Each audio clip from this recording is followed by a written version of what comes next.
Nilinaw ng Armed Forces of the Philippines na ang itinaas nilang Red Alert status ay nakatuon lamang sa pambansang seguridad at hindi dapat bigyan ng kulay politika. Kaugnay ito sa kaliwat-ganang protesta kontra korupsyon at ang inaasahan pang malawakang kilos protesta sa darating na September 21. Let us not compare apples and oranges. No, ang pag-red alert namin is for security, national security in general, and not for any political color.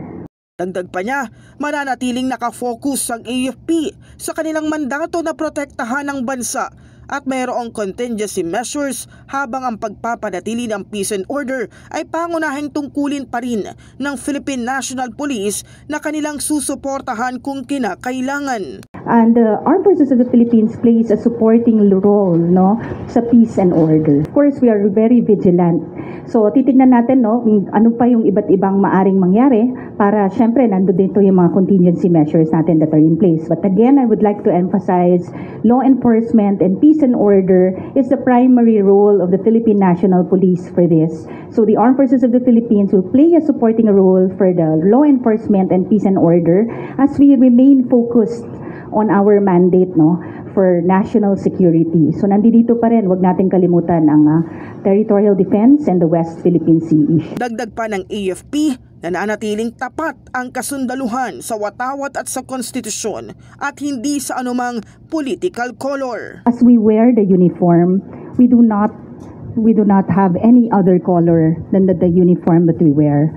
So ang allegiance po natin is to the flag and to the duly constituted authority. Andyan po ang pagsunod natin sa Constitution.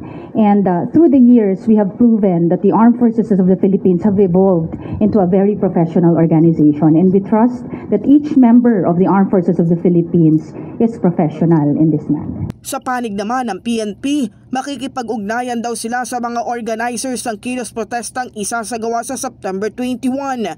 Ito'y upang ilatag ang mga hakbang para matiyak ang kapayapaan at seguridad sa idaraos na kilos protesta.